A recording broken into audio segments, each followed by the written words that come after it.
Tell us what you think. In person, over the phone, online. Watch and hear yourself on TV. You tell us, we air it. This is The Local Live.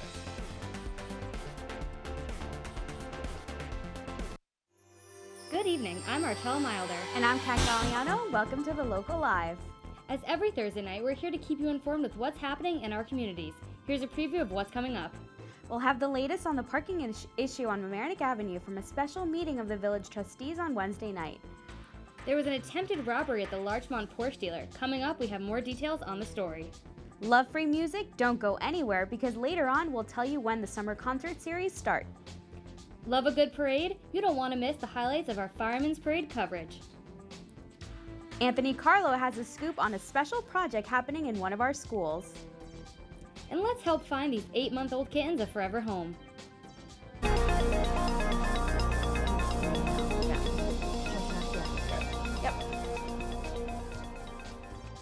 Last night at the Village Court, there was a special meeting dedicated to appoint the ad hoc parking committee.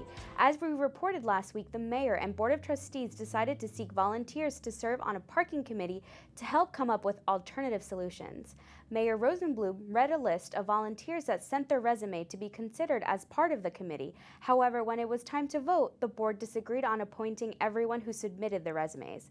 Rosenblum and Santoro voted in favor, whereas Miller, Potok, and Finch were in disagreement. There are people on here that are definitely not qualified, at least one or two individuals I can see, who are not necessarily genuine in their motives and their intentions to truly educate this public about what we are looking to accomplish here, and for that reason alone, I'll say no.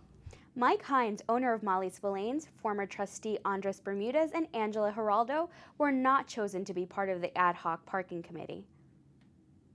And to exclude people, because I'm not a politician.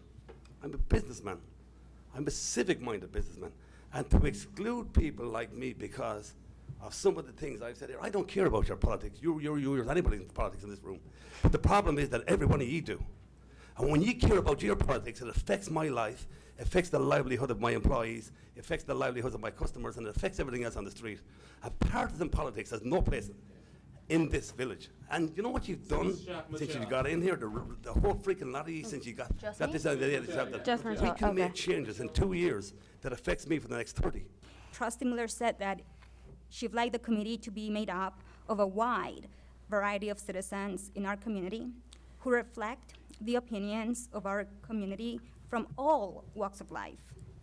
Yet today, she says that the number of members should be limited.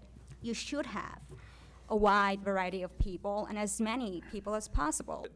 The whole point of this committee is for parking in the downtown area, which in Mamaroneck is Mamaroneck Avenue. How can the trustees justify having only one business owner from the avenue be on this committee? It's the businesses that are going to be hurt the most by, or affected the most by changes. It's completely baffling. Only one property owner from, one business owner from Mamaroneck Avenue. I think it shows disdain for the businesses that we have in Mamaroneck. Every business in this village deserves to be represented. You know why? I pay the sales tax, I pay the property tax, I pay the school tax. To exclude me from this meeting and this committee is just totally wrong. A man that has every day, I've got like close to 4,000 days of knowledge. I got 30 years of experience. Who else in that committee has got that kind of experience? Thank you for your time. American Grill 360 is the only business participating in the parking committee. If you want to watch the full meeting, make sure to log on to LMC-TV.org. Now some news from Larchmont. This past Tuesday, 2 men were caught attempting to steal tires and rims off of cars at the Larchmont Porsche Dealership. Mamaroneck police received a call from the alarm company of the dealership around 12:30 in the morning. When officers arrived, they caught the 2 men in the act, attempting to take the tires off of the vehicles. The suspects tried to flee but were caught following an area search by officers. News 12 was able to arrive and catch the arrest on camera. For more details, visit News 12 Westchester.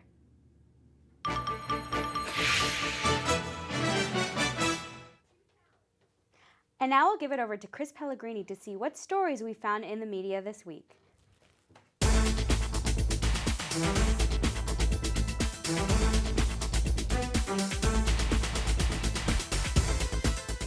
Is the Mamaroneck beach water dirtier than you think? Well, a local nonprofit environmental group has filed a notice to sue Westchester County for leaky sewage pipes and frequent overflows. This has been an ongoing battle for many years and has affected the Mamaroneck beach, making it too contaminated for human use. For the full story, head on over to the Mamaroneck Review. Are you a college graduate searching for a job? A Mamaroneck team of 2 former human resources coaches have formed a nonprofit program called Complete Candidates. The program has already helped 20 graduates get jobs straight out of college. They have 4 courses coming up in July, and if you're interested in the program, head on over to theloopnewyork.com. The Chatsworth Antique Store said goodbye to its prime realty spot in the heart of Mamaroneck in favor of a new spot which is 1/3 smaller than its former Mamaroneck location. The Mamaroneck storefront has been in the family since 1930. However, poor insulation and lack of AC made it impossible for business to thrive in the summer. For more information on the move, visit the Mamaroneck Review. Students at the Energy Bar Exercise Studio paid tribute to Debbie Frank. In her honor, they raised $500,000 for cancer research. Ms. Frank was the owner of her own exercise routines, which are now found at Equinox, Exhale, and Energy Bar. She tried to stay healthy while she had cancer, but sadly she passed away after 2 years of fighting the disease. For more information on Debbie's work, visit theloop.com. July 4th is coming up, and that means the annual fireworks session is back on schedule. Residents in Mamaroneck will be able to see the works on July 4th itself at Harbor Island, whereas almost every other town will see theirs much earlier. Remember not to set off fireworks on your own. For more information, visit thedailyvoice.com. Those were just a few of the interesting finds this week for In the Media.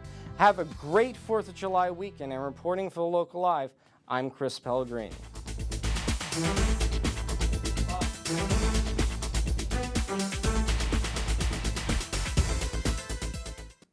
Now it's time for our trivia question. Wait until the end of the show to find out the answer.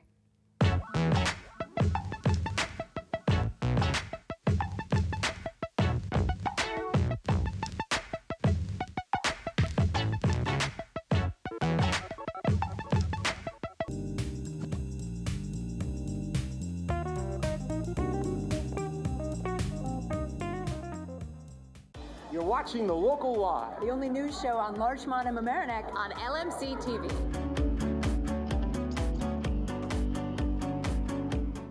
When you finish dinner on the Avenue, make sure to take a stroll down to the harbor to enjoy some live music. Marcella Meidler has the details.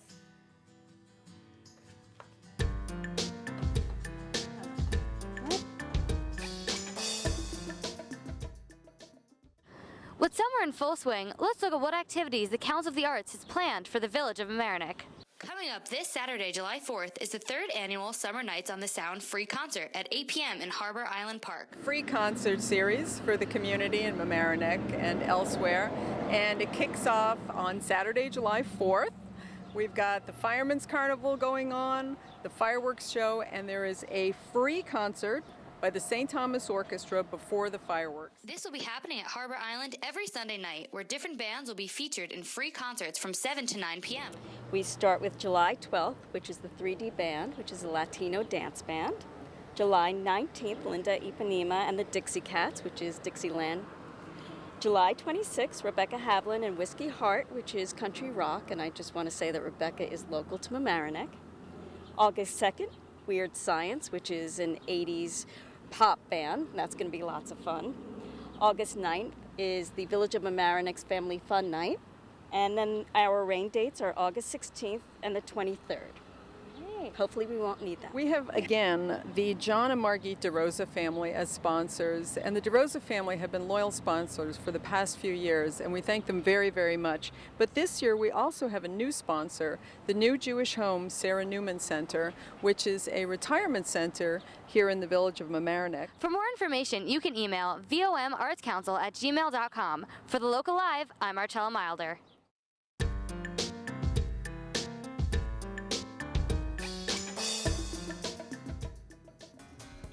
If you missed this year's Fireman's Parade, stay tuned to watch the Local Live's full coverage of the event.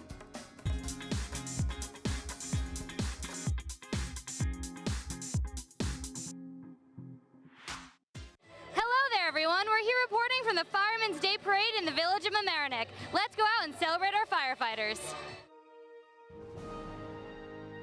We kicked off the 4th of July weekend with a terrific turnout at this year's Fireman's Parade. Sophia, what's your favorite part of today's parade? Fireman. You like the firemen? Have you met a fireman today? You did? Would you want to be a firewoman when you grow up? You would? Kat Galliano co-anchored the parade's live feed with Ken Barron, who's celebrating his 50th anniversary with the Mamaroneck Fire Department. We're here with ex-captain David LaRocco. Hi, ex-captain Village of Mamaroneck Fire Department, Mamaro Engine and Hose Company. It's our 125th anniversary this year in November, so I marched earlier in the yellow fire truck.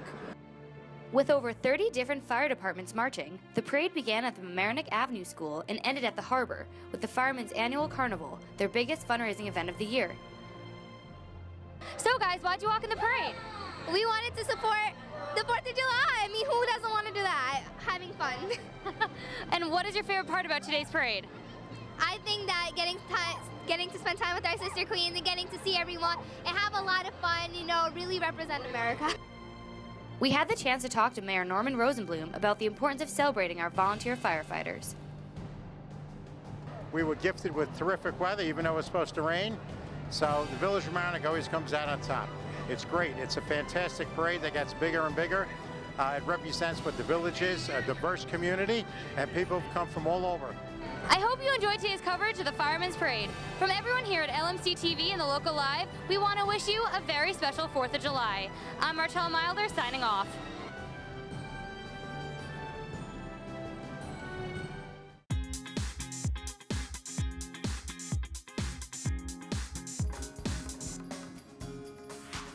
Love some football? We'll find out how some Mamaroneck students took their classroom project to new heights.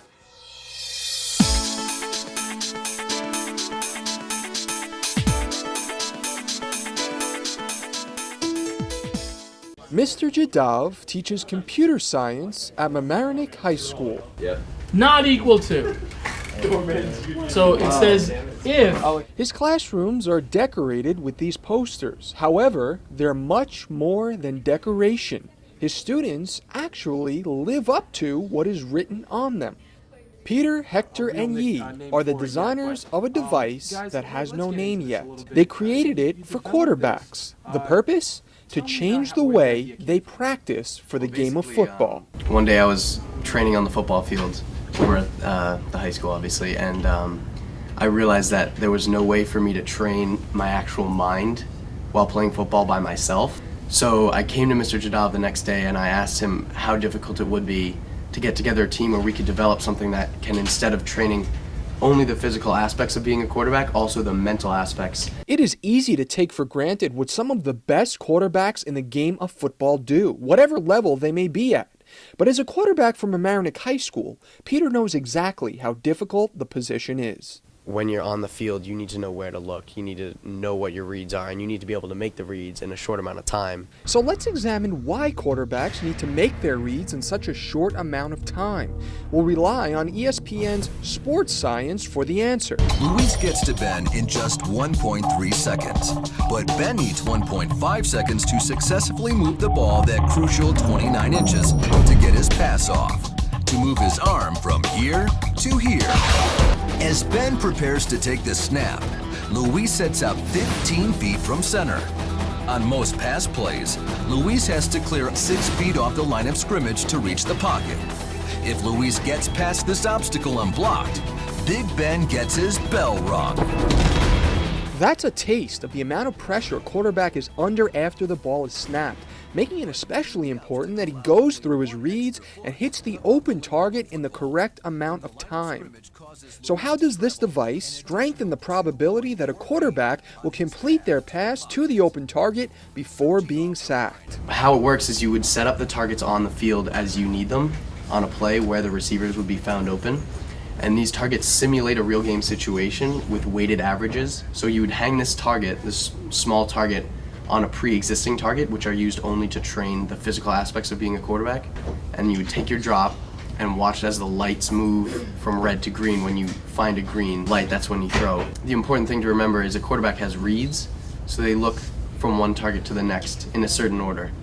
And that's what this is going to help train. So the lights accordingly will light up based on information we gained from a book called The R4 System by Dub Maddox. It's important to train the internal clock. You have about 0.4 seconds to decide whether someone is open or not and look to the next target. Meet the brains in the operation, Yi Zhao. He is the programmer for this device who receives the ideas and implements the codes. Here you have the circuit chip, you have the hard drive, which is an SD card, you have the input-output cable, which allows me to input commands onto the breadboard, and then you have USB cables, a wireless cable, and a Wi-Fi adapter. What makes this invention so unique? Unique enough to win Innovention, an NYU competition challenging high school students to prototype and pitch commercially viable ideas to receive a $500 stipend. Currently, there's nothing existing for quarterbacks to do that alone. Mr. Jadav's class has actually been very helpful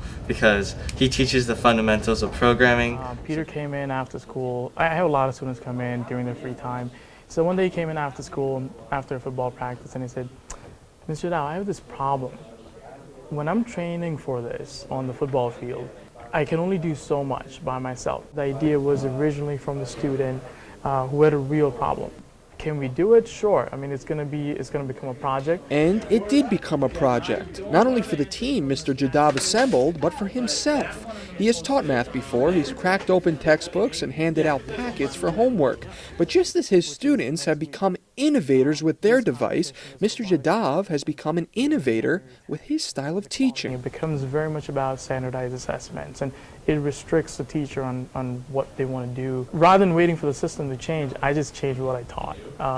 And so having the flexibility of teaching these electives, I can actually design my courses, teach the courses, and make them project-based to simulate what real-world experience would look like in a classroom. With their team assembled and their prototype ready, they headed to Innovention, looking to take their idea to the next level. When we got there and we saw all these other great projects, you know, that doubt in my mind came in, like, oh, we might not win this, we might not, especially with the wheelchair one. And so when we got the results back that we won, it was a sort of a special excitement that you get for winning. Going into the competition, we knew we were going to be a contender. We knew what we had was very unique. And so obviously I was thrilled, but I wasn't too surprised. I knew we were going to do well. And, well, they did, receiving this email from the NYU Polytechnic School of Engineering, confirming their victory in the competition, something that, according to Mr. Jadav, was not the main goal. I mean, I don't think I've ever experienced anything like this. I mean, when we won, that was never even sort of like the goal that let's win.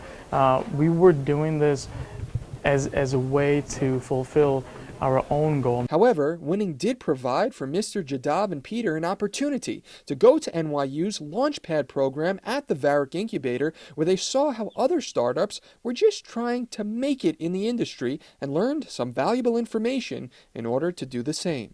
How to check for market viability, how to bring your product to market, calculating metrics. Further validating that this was not just a class assignment. It never was. We can start manufacturing these and bringing them to market, which would be really cool. So, you guys you're serious about this? This is not a school project. Absolutely.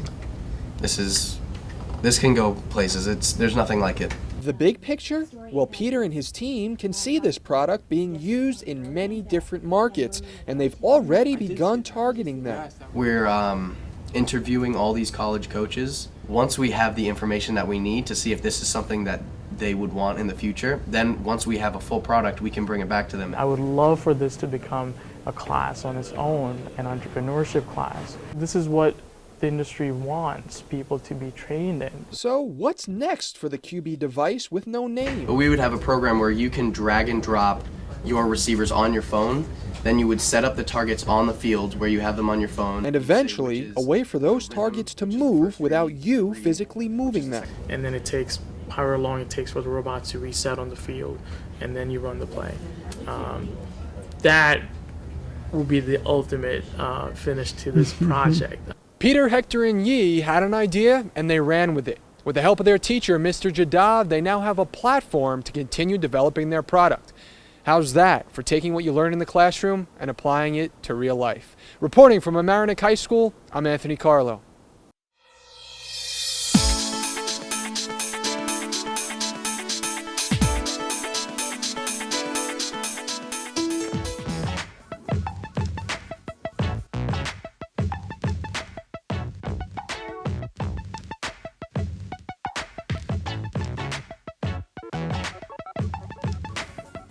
We have 8-week-old kittens ready to be adopted. Their names are Bonnie, Bunny, Buck, and Butch. For more information, visit www.nypetrescue.org. Now, aren't they cute? Well, it's been a pleasure, as always, to keep you updated with your community news. Don't forget to check out our website for more news and community program at www.lmc-tv.org. And for internships and volunteer opportunities, please write to us at thelocallive@lmctv.org. That's the news for today. I'm Marcella Milder. And I'm Kat Galliano, and we'll see you next week. Tell us what you think. In person, over the phone, online. Watch and hear yourself on TV. You tell us, we air it. This is The Local Live.